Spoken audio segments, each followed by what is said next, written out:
नमस्कार। शोमरतोड़ी एनालिसिस में आपका स्वागत है। क्या चल रहा है देश की राजनीति में? बिहार में जो SIR स्पेशल इंटेंसिव रिवीजन की जो बात चली, वोटर लिस्ट का जो रिवीजन चल रहा है, उस पर हंगामा मचाया उन्होंने। किसने? इंडी गठबंधन ने।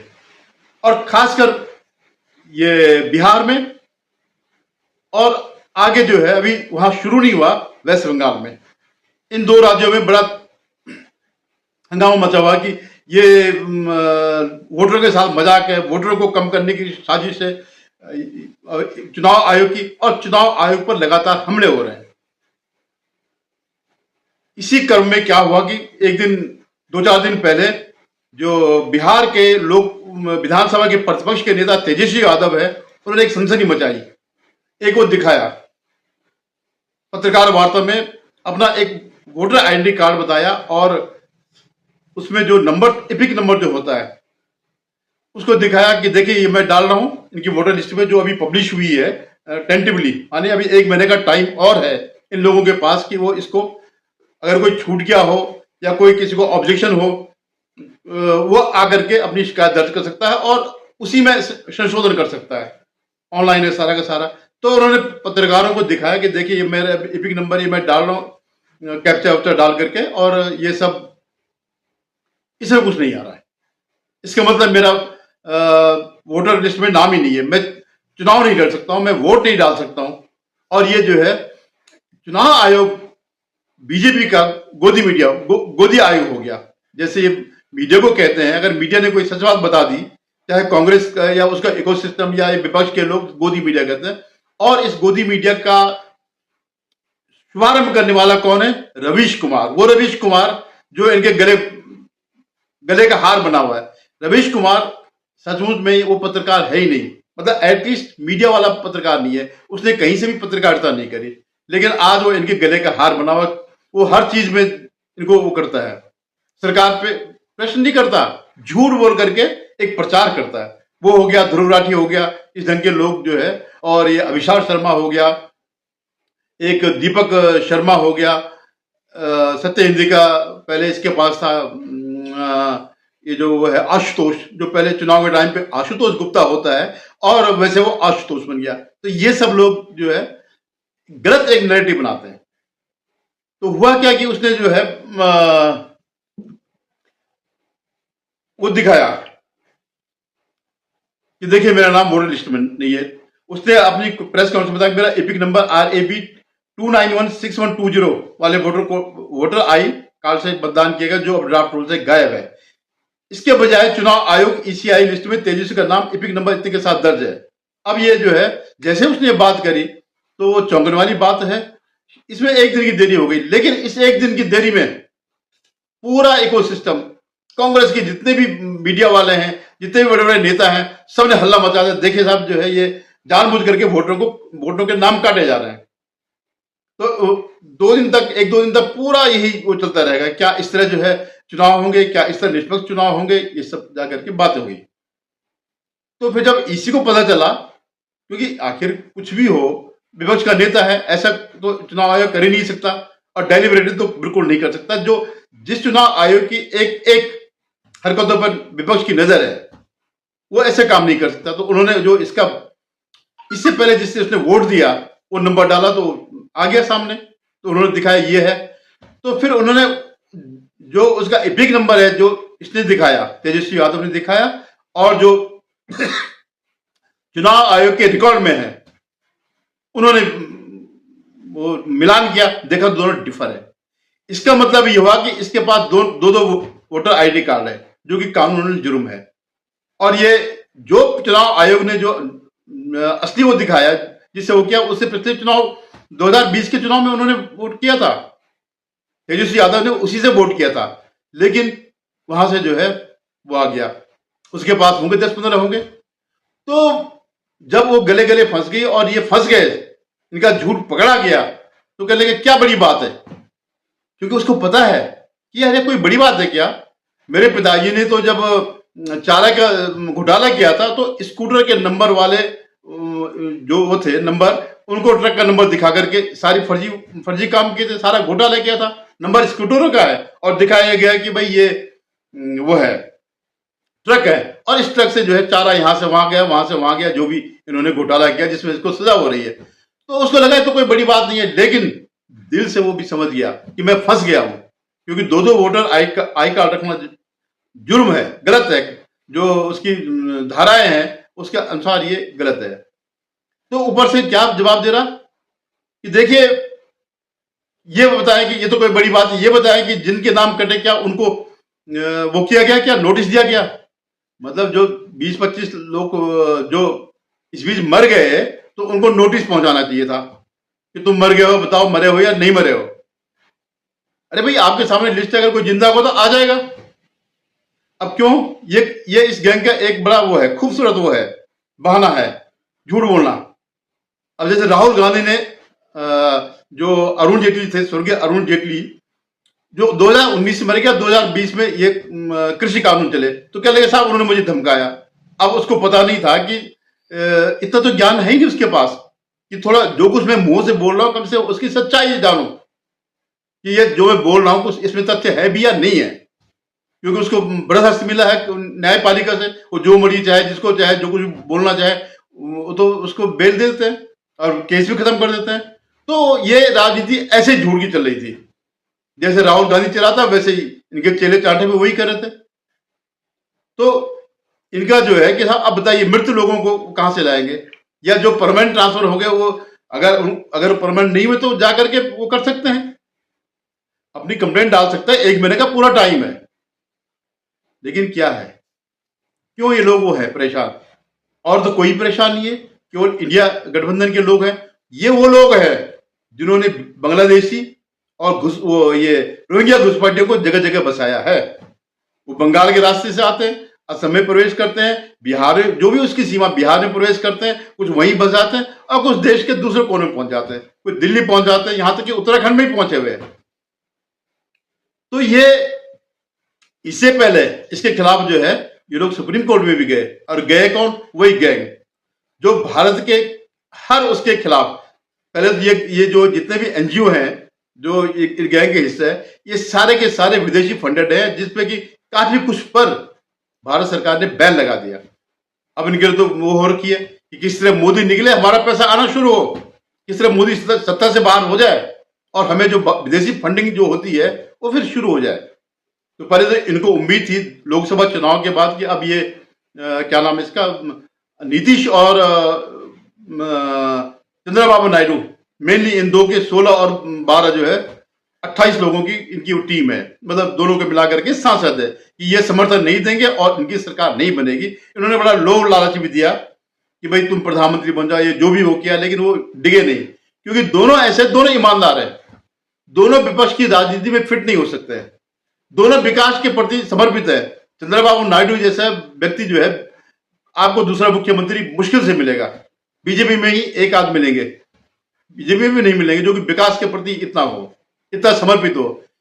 इसी चंद्रबाबू नायडू ने आंध्र प्रदेश को जब संयुक्त था तो आईटी में सबसे आगे बढ़ाया, आईटी को एक अग्रणी में वो ले गया। हैदराबाद आज भी जो है, अब तो हैदराबाद इनके हाथ से वो तेलंगाना में चले गया, तो अब विजयवाड़ा बना रहे हैं। तो उसका चंद्रबाबू नायडू का यही वो है कि मैं किसी भी तरह ये करूंगा, अपने राज्य को आगे बढ़ाऊंगा। तो इनके साथ क्यों जाएगा, तो इन लोगों का यही वो था, दिक्कत यही थी। अब इसके बाद इसने जो जवाब दिया आप उसे सुन लीजिएगा। तेजस्वी ने इस पर नोटिस पर क्या कहा। जब तेजस्वी को चुनाव आयोग का वो मिला, नोटिस मिला, अब तो खैर किसी व्यक्ति ने जो है वो भी कर दिया है, उसके खिलाफ मुकदमा भी दर्ज कर दिया है, जो चुनावी उसमें होता है वो उसके वो कर दिया कि दो वोटर आईडी कार्ड लेकर के देश को धोखा दे रहा है। और क्या क्या पता, एक से खुद किया होगा, एक अपने चेले चाटों को कर दिया होगा। इनके पास तो फर्जी वोटर बहुत है, जिनके बन के कार्ड ठीक नहीं बने तो ले भाई ये बांग्लादेशी को किसी को पकड़ा दिया। तो उसने क्या कहा कि यादव ने चुप्पी तोड़ी, क्या कहा उसने, 2 मतदाता पहचान पत्र इपिक मामले में चुनाव आयोग द्वारा दिए गए नोटिस पर राजद नेता तेजस्वी यादव ने कहा कि इस मुद्दे पर जवाब दिया जाएगा। इसमें क्या बड़ी बात है, मतलब कोई उसके लिए बड़ी बात नहीं लग रही है। चुनाव आयोग को हमें उन कई मतदाताओं के बारे में बताना चाहिए जिनके नाम सूची में नहीं है। भाई तुम्हें क्यों बताएं, जिनका नाम सूची में नहीं है, सचमुच नहीं है, तो खुद जाकर क्या करेंगे? किसी को बताने क्या, जो पब्लिश हो गया। अगर माना आप देखिए गवर्नमेंट जियो अगर कोई होता है तो हर एक के घर नहीं भेजा जाता, वो पब्लिश होता है, उसके बाद आप जो भी उसमें करना चाहें कर सकते हैं। 140 करोड़ लोगों को कोई भी जियो नहीं भेजा जाता, कोई भी गवर्नमेंट को नहीं भेजा जाता। जो ये दो रखने में क्या है कि 1 साल की सजा है और जुर्माने का भी प्रावधान है। तो आयोग ने कहा कि जो पिछले 2 चुनाव से जो आपने वोटर आईडी है उसमें जो इपिक नंबर है वही इसमें भी रिपीट हो रखा है। तो इस तरह से इनकी जो है झूठ की राजनीति चल रही। और अभी बंगाल में तो कुछ हुआ ही नहीं, वेस्ट बंगाल में, लेकिन जो ममता जी है वो अभी से बौखलाने लग गई, क्योंकि उनका क्या, जो भी सत्ता में वहां रहा उनके वोट बैंक यही रहे। कांग्रेस का जब 77 से पहले तक कांग्रेस सत्ता में थी, उसके बाद सीपीएम आ गई, 2011 तक जो है सीपीएम सत्ता में रही, और वो जो लास्ट वो हटाने के बाद 2011 के बाद से लगातार ये ममता बनर्जी इसमें सत्ता में है। तो ममता बनर्जी ने जो है, जब ममता बनर्जी बंगाल से वो थी, सांसद थी, तो बड़ा हल्ला मचाया था उसने संसद में कि यहाँ जो है बांग्लादेशी घुसपैठे आ रहे हैं और ये जो रोहिंग्या घुसपैठे आ रहे हैं, और उसके खिलाफ काफी शोरगुल मचाया, काफी हल्ला मचाया ये करे।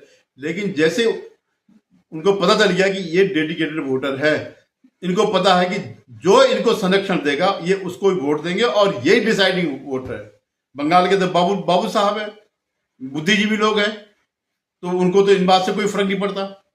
तो उसके बाद फिर उसने अपने पॉकेट, जितने भी वो सीपीएम में थे वो सारे के सारे यहाँ आ गए, मतलब गुंडों से लेकर के, और उनकी गुंडे जो है उनके हैं, उनके गिरोह बनते हैं ये, जिनको ये बसाते हैं और इनको पूरी फैसिलिटी देते हैं, उनके सारे कार्ड बनाते हैं, voter ID card, ration card, ये सब चीजें हैं। हालांकि एक बार उसने भी कहा था, वो क्या नाम है इसका, ये मतलब सुप्रीम कोर्ट ने कहा कि आप कंसीडर करेगा वोटर आईडी कार्ड और राशन कार्ड। उन्होंने कहा ठीक है देखेंगे। अब उन्होंने मांग तो लिए, लेकिन ये है कि उसकी जांच पड़ताल होगी, क्योंकि वोटर आईडी कार्ड के लिए भी वही डॉक्यूमेंट चाहिए। अगर आपने फर्जी बनाया तो आपको दोबारा देने में कोई दिक्कत नहीं होनी चाहिए। अपना जन्म प्रमाण पत्र, आवास जो है कहां से है, क्या है। अब जन्म प्रमाण पत्र आपका हो यहां पर तब तो कोई बात भी है। अब जो है एक शिगुफा और उन्होंने छोड़ा, जो चंद्रबाबू नायडू हैं आंध्र प्रदेश के मुख्यमंत्री, तो उनके एक नेता ने जो है एक चुनाव आयोग को एक पत्र भेजा और इस पर जो है कुछ आपत्तियां, कुछ सुझाव दिए। तो इसको लेकर के इनके उसमें खुशी फैल गई कि देखो चंद्रबाबू नायडू टूट गए हैं। जबकि सच्चाई ये है, चंद्रबाबू नायडू के जो व्यक्ति थे, जो भी उनके सांसद रहे होंगे, उन्होंने क्या सुझाव दिए। उन्होंने कहा कि भाई एक इसको नागरिकता के आधार पर नहीं होना चाहिए। वो चुनाव आयोग पहले ही कह चुका है कि हम नागरिकता का वो नहीं देख रहे इसमें, लेकिन हम जो डॉक्यूमेंट है उनकी सच्चाई जानना चाह रहे हैं। तो वो तो उन्होंने, चुनाव आयोग ने सुप्रीम कोर्ट में भी यही कहा कि इसका नागरिकता से कोई संबंध नहीं, लेकिन जो संदेहास्पद है उनको गृह मंत्रालय में भेजेंगे। ये सबसे बड़ी खतरे की घंटी है। और गृह मंत्री कौन है? अमित शाह। वही अमित शाह जिन्होंने कश्मीर को ठीक किया, वही अमित शाह जिन्होंने पूरा नक्सलवाद खत्म कर दिया। अब बचा हुआ, थोड़ा बहुत बचा हुआ, वही अमित शाह जो पहले 2014 से 2004 से 14 तक जो देश के कोने कोने में जो बम विस्फोट होते थे, आज वो बंद हो गए। किसकी वजह से? अमित शाह की वजह से और NSA डोभाल की वजह से। ये दो जोड़ी ऐसी है जिसके सामने जो देश के पूरे दुश्मन है वो थर थर कांपते हैं। तो उन्होंने कहा ठीक है हम तो वो नहीं करेंगे, लेकिन जो संदेहास्पद होंगे वो हमारे पास ऑथोरिटी नहीं है कि ये नागरिक है कि नहीं है, गृह मंत्रालय में भेजेंगे, वो अपनी जांच करेगा। तो ये इनके गले की हड्डी बना हुआ। अब मैं बताता हूं कि क्यों ये लगातार झूठ बोल रहे हैं। इंडिया गठबंधन क्यों ये इस ढंग का वो फैलाता है, क्यों चुनाव आयोग पर ये प्रहार करते हैं, क्यों चुनाव आयोग को बदनाम करते हैं।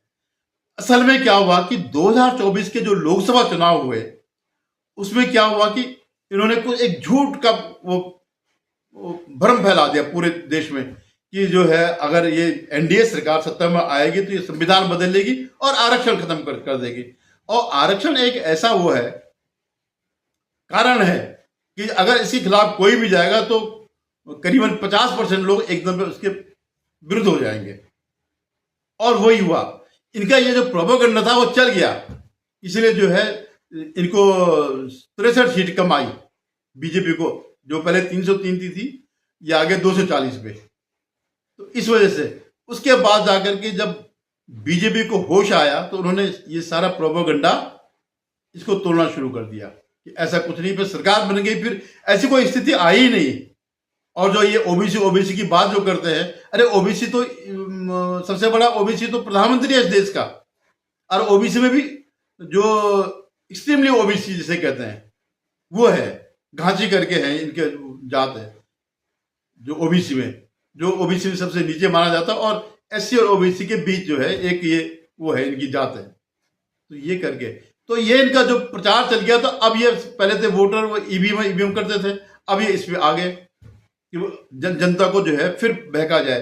लेकिन सबसे बड़ी बात क्या है कि जो दलित लोग हैं वो एक बार इनके झांसे में आ गए, अदरवाइज दलितों और यादवों का बहुत वो है दुश्मनी है। दुश्मनी इसलिए है कि यादव जो है, जो बिहार और यूपी के यादव बड़े प्रभावशाली है, बड़े दबंग है, लठैत हैं, इन्होंने कभी भी किसी दलित का वो नहीं किया, साथ नहीं दिया। दलितों को ये जो है अपना शिकार बनाते हैं।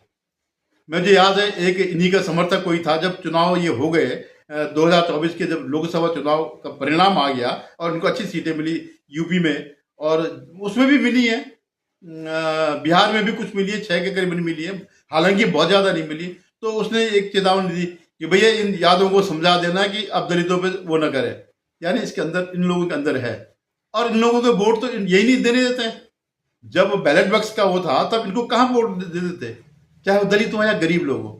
तो इसी प्रोपेगेंडा को ये आगे बढ़ाना चाह रहे हैं। जैसे राहुल गांधी ने लगातार 2-3-4-5 साल से जो है गलवान के बाद से एक प्रोपेगेंडा किया कि उसकी भारत ने जो है चीन ने भारत की इतनी 4,000 जमीन उठा दी, 43,000 जमीन उठा दी।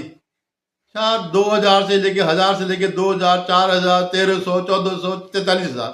अरे 43,000 तो तुम्हारे परराने दिए थे। तो ये जो है अब इनके गले की जो है फांस बन गई है SIR। अब इनको समझ नहीं आ रहा है हम जीतेंगे कैसे। तो बीच में उन्होंने ये भी कहा कि हम वो करेंगे, बाइकआउट करेंगे, लेकिन बाइकआउट तो कर नहीं करेंगे, झेलना ही पड़ेगा। धन्यवाद। आपसे निवेदन, आप मेरे चैनल को सब्सक्राइब करिएगा, शेयर कीजिएगा और इसमें कमेंट जरूर करेगा, अपनी राय व्यक्त करेंगे क्या जो ये कह रहे हैं सच है क्या नहीं है।